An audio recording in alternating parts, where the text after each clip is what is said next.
We have the story, Dr. Chooks, you are here in the studio with us. And briefly, we'll just touch on the headlines has been from yesterday, which marks the one-year memorial of what happened at the Lekki toll gate, the alleged loss of lives, and of course, properties, injuries of people, and it's still in the news. And what is picking? What I want to pick on now is the fact that the media, journalists, who are supposed to be the fourth tier of the government, is being harassed. And now on the news yesterday, we saw some journalists being attacked, which Perpetual read one of the stories, one of the writers. Some journalists were being attacked, and someone made a comment that struck me. Said in Afghanistan, journalists are allowed to cover what's happening in other war zones, but here in Nigeria, it's not even a war zone, and the security operatives are beating up the media, which is supposed to disperse information to the people. So what do you have to say about that particular incident? I watched that program yesterday because I couldn't go out yesterday. I just want to watch the event as it unfolds. It's quite disheartening at 61 years of existence as a nation and 21 years of democracy. We have not learned anything. What happened last year, I don't think we have learned anything from it. Because I saw the brutality, and that was what the people was fighting for. Invariably, in as much as they were fighting for good governance. But the major agenda they were pushing was SARS. That they need a total reform of the police. And what we saw yesterday was quite disheartening. I saw the brutality. That still continues? Yes, that continued after a year. So what have we learned? Which means all that happened last year, all those crises we saw last year, we didn't learn anything from it. And if we didn't learn anything from it, I believe we're still going to have a far more curious situation in our hand. It's quite disheartening as a nation. Not just to the media, to other people. You have right to protest. And it is the responsibility of the police to protect you. But these policemen, do you think they are acting based on orders they have received? Yeah. Invariably, the CP was there yesterday, and he apologized because I think he was apologizing to the media, those that were mishandled and all that, especially to there's somebody from, is it Arise TV? Okay. That was complaining bitterly, so he apologized that was not what they told them. Okay, you know that some of all these officers are serious and all that, and again their level of education and training, have they been trained? Now this is very important because I remember during this whole campaign for NSAS, there were conversations about the fact that these people are not well trained. These people do not even know how they're supposed to behave when they're in the midst of civilians. Whose responsibility is it to ensure that this is done? Because if we've clamored for something over a year, we're not just talking about the violence, we're also looking at addressing it from the root. The root cause is that these people are not trained. These people are probably, they're not even qualified to carry arms, to bear arms. So why are we not addressing that particular issue? Those issues are being addressed.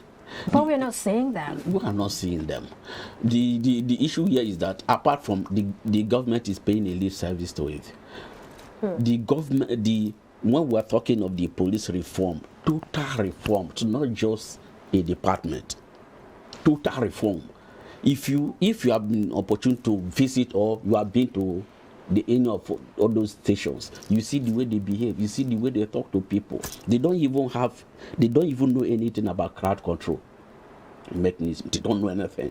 They don't even know that customer relationship. That relationship is not there. They don't know how to interface with people, and they talk to you anyhow. They behave because they are bearing arms and they are wearing uniform. That is not the way to go.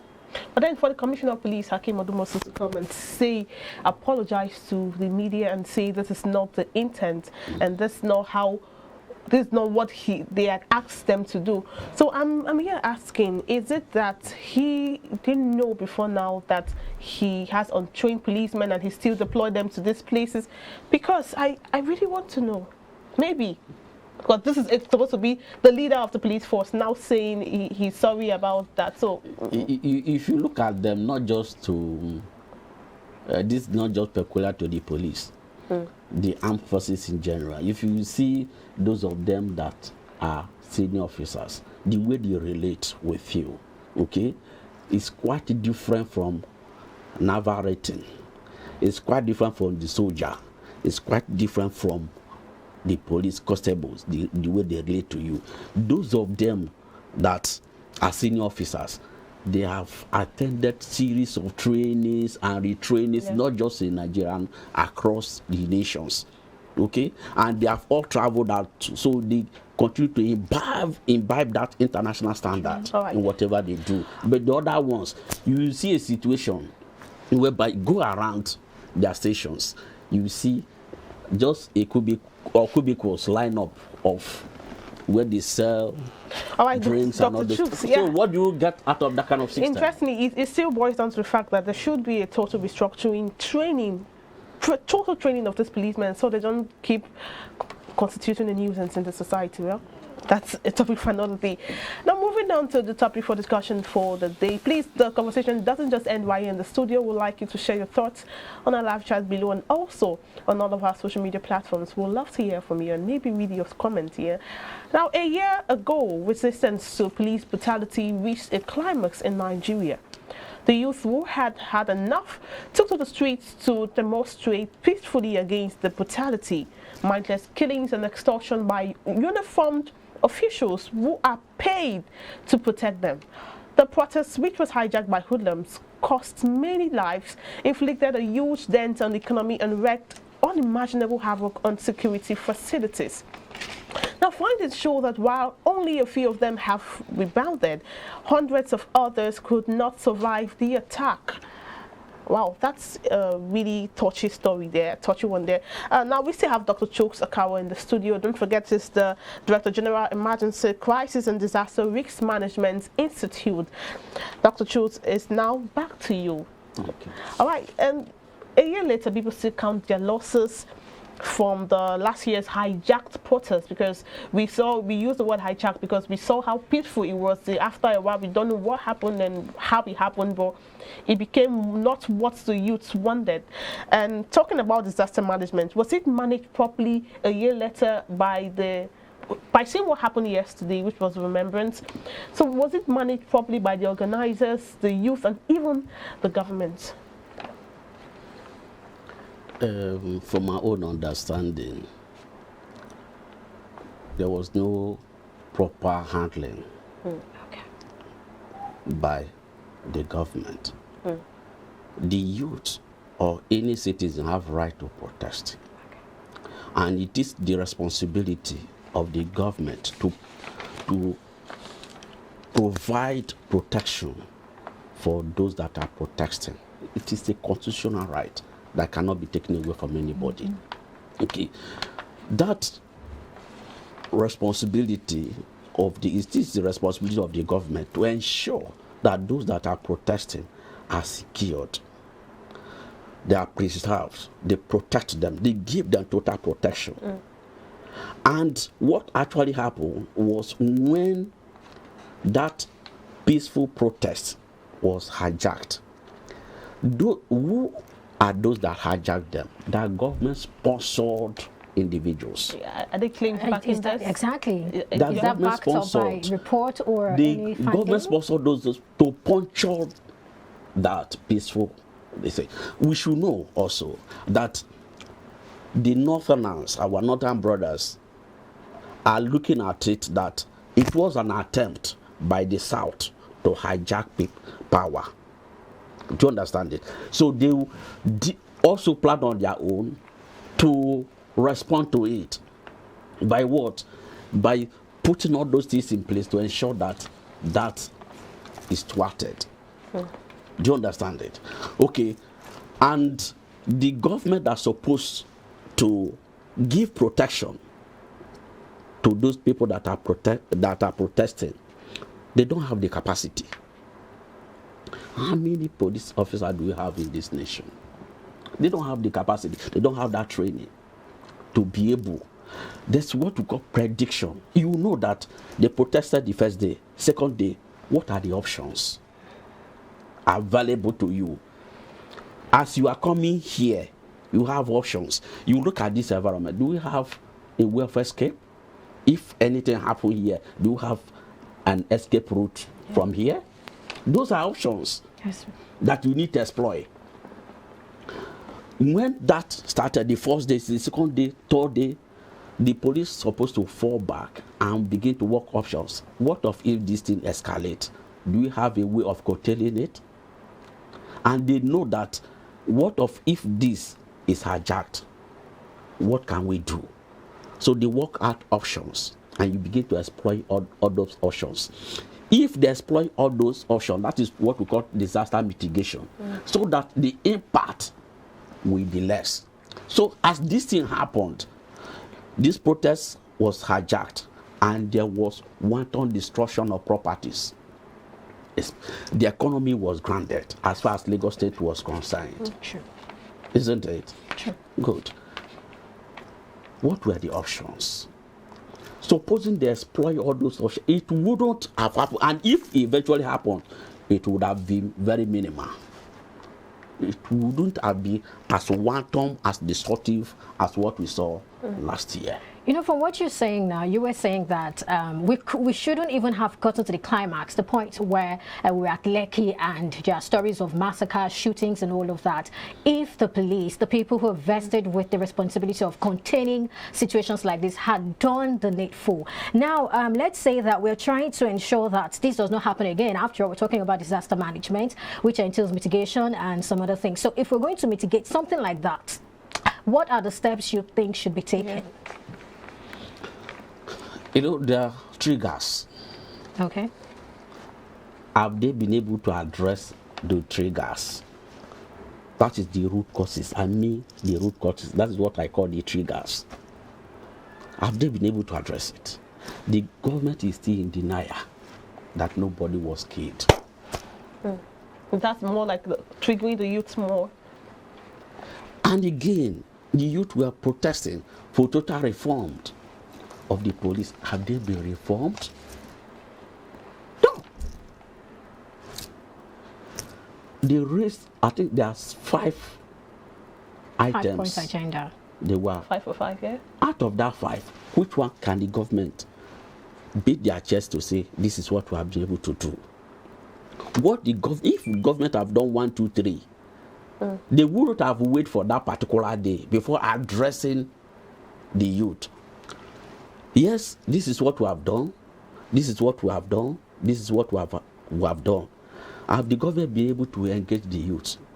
They are claiming that, yes, they don't have leaders. That so-called protest, there was no leadership. So there was no person, but they know those that spearheaded it. Have they engaged them? There was no engagement because they feel that they have the gun and all that to suppress them. How long can you suppress them? You can't suppress the truth for long.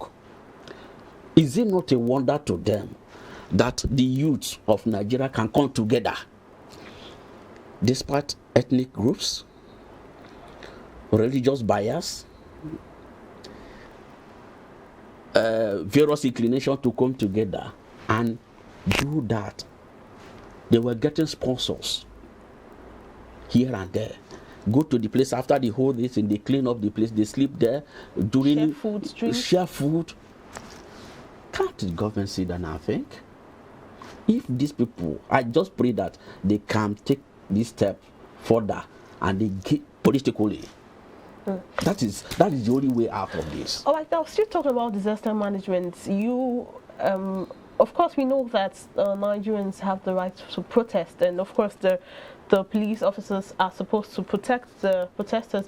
But in a case where it's not even it's not even the order of the day. So, still talking about disaster management, the youths or the organizers of this one-year memorial would have, I feel they would have said, okay, since we live in a society where all of those fundamental rights are not even put in place for us, what was said was, since the government have said nobody should come out to protest, maybe for fear of it being hijacked, I do not know, and they agreed to a car procession to blast their horns, honking around the toll gates with the flags. That was the agreement. But we still saw people who came up, not that they didn't have the right to protest, but because you know the society you live in, couldn't they have, in order to avoid the tear gas and off, maintain the agreement instruction, car procession, even if that's a form of protest, if you ask me. What do you think? There's what we call risk communication. Okay. Was it communicated adequately to these people? Well, yeah, to an extent, it was. Maybe so, to an extent, we saw it over social media. It was everywhere. It was. How do those ones that later came out, do they have access to it? That is one thing. Some of them it was good. It was good that, okay, they agreed. This is what we are going to. This is what we are going to do. This is this. That's negotiation. But under the circumstances, are you supposed to dictate for me the way I should carry out my protest, peaceful protest? It's not. Why? Because of the fear there's going to be a ripple effect or something else may crop up. You understand? So based on that, they just adopted that to see the way they can curtail them. Because why? They don't have the capacity. The capacity is not there. The capacity is not there to provide that for them. Even that, okay, drive, rant. Do you know that is a noise pollution? It's not heavy. But of course, so much noise pollution in Africa anyway. It's not heavy. It's just for a moment. It's not going to be there forever. It's just supposed to be 8 to 10. It's supposed to be 8 a.m. to 10 a.m. But just about 2 hours. 8 to 10. It's from 8 to 10. Yeah. That was why I said you work at options. You work at options. What of if this exceeds 8 to 10?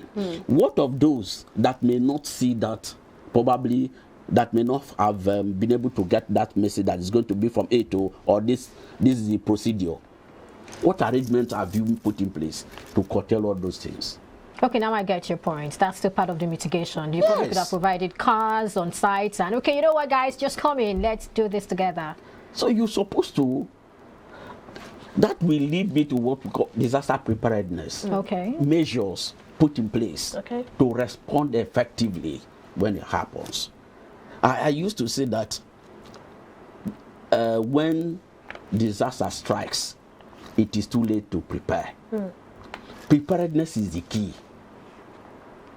If they have prepared, if they have used this 1 year to review what happened, they're supposed to play it back, review what happened, prepare, carry out what we call simulation exercises. That is drill. Okay, some places, some shopping malls or some places, when you go there, you see mustering point. What is it telling you? In case when it happens, this is where every one of you should meet. That's true. And you what? You communicate it. You raise what we call response team. Okay. You train your staff. You train all those people. In case where, if it happens and you have staircase, don't you have elevator, don't use it. Maybe you should have communicated this to the youths earlier. Use the staircase because you may be trapped in that. Do you understand it? So this is what to do. This is where to meet. Then this will now come to that place and pick you to a safer place. Then that's what we call simulation. They carry it often and on, so that when it happens, it will not be a surprise to you. You know what to do. Everybody know their responsibilities. You, this is what to do. You, this is what to do. You, this is what they carry out drills, regular drills, from time to time. So once it happens, you are not caught unawares. Do they do that? No. Oh, I see the high possibility of the on October 20th, 2020. We will still have something like this. So what for people who are watching, both the government, the youth, the organizers, or people who plan to, of course, come out, because it's a remembrance. You can't stop people from remembering the loved ones who had died or injured. So what are the steps they can take to be proactive and not have a repetition of past events? Sure. One is they have to communicate effectively across to everyone to get involved, know the step to take, what to do part-time. Okay? And also, negotiation is key. Okay. Negotiation is key. Does it work in Nigeria? It's key. It's very necessary. It's a tool. In crisis resolution, it's a tool. Okay, they have to work on that. Then to plan, they have to. They had it last year, 2020. 2021. You saw the obstacles. They need to go down and review it. That's what we call risk identification. Yes. Risk evaluation, risk assessment, and risk mitigation. They need to assess it, they need to evaluate it, and they need to come out with plans on what to do. And in case next year, 2022, the approach will be far better than what we saw yesterday. So they need to carry out a total evaluation of their approaches and communicate effectively to people that want to participate. All right, thank you so much, sir. So away from NSAS Memorial, I'd like us to talk about disaster management generally. Let's talk about man-made disasters in Nigeria. For example, I'm particular about what's happening in the southeast. I mean, looking at all of that, what do you think can be done? How can it be handled better? Okay. Before we go to that, what is disaster? Disaster is an event that seriously disrupts the functioning of a society, a community, a state, or a nation. True. That leads or causes loss of lives, properties, environmental losses, and other loss of materials that are far above the capacity of that environment, Sure. that society, that state, or that nation to cope. If they can't cope, they now have to meet other people for resources to be able to address that. That is what we call disaster. There's a difference between disaster and an emergency. Okay, so that disaster, now we now have what we call natural disaster, man-made disaster, and other technological induced disasters. Sure. When you are talking of man-made, when you are talking of natural disasters, you are talking of disasters that are beyond human control. There's nothing we can do. Like flooding, tornado, earthquake, all those ones are natural. There's nothing. The only thing we do is to put in place mitigation strategies to reduce the impact of it on the vulnerable population. That is the only way. Okay? And you now come to Nigeria, for instance, we also have our own fair share of that natural disaster, which is flood, recurring every year. What have we put in place? Then you go to the north, to the southeast, and all that. They have gory erosions and so many others and all that. Okay. Gone are those days that we say, God forbid. No, you can't pray it away from the church. It's high time that we begin to imbibe the culture of disaster and safety preparedness in this nation. The government needs to invest into it, because all those investments, critical national infrastructures here and there, one disaster alone can wipe up a whole nation. So what are those things that should be done to avoid or to reduce the impacts? Like, we might have some coming. I'm not that I'm a prophet of doom anyway, but it's something that may happen. So what are those things that can be put in them briefly as we wrap up now? Okay. One of those things is we will have early warning system. Okay. That early warning system will tell you this is what is going to happen. Like Nigeria Hydrological Services and limit that there's going to be flood this period. Government should make it a point of duty to invest in it and save those individuals. If they're going to be flooding, move those people, get a location for them, and move them to a temporary place until when that is done. After that, you can sort them out and all that. So those are strategies that government need to adopt. And we as an individual too, we have a role to play. Because some of these are man-made, man action and inactions. Because most of those building on drainages, blocking the drainages and all those things cause floods. Okay, sir. I think this is a wonderful conversation. It's something we will probably have to return to. But just before we wrap up today, I would like you to tell us about the conference on preparedness. Okay, we always have an annual conference on disaster preparedness. Because we believe that when disaster strike, the time to prepare has passed. So it's a get-together of responders, HSC managers and all that, professionals from all sectors coming together to think, share ideas, network, discuss what are the challenges that we're facing as far as disaster management and what are the solutions that we can profile. Come out with ideas and able to communicate to the government on steps to take part-time. All right. Thank you so much for sharing your thoughts on this, Dr. Chuk. We do not have, for the want of time, we have to wrap up the segment. I'm sure Perpetua has been having a swell time. Definitely, I have. All right, Doctor, thank you so much, Dr. Chooks. Thank you so much.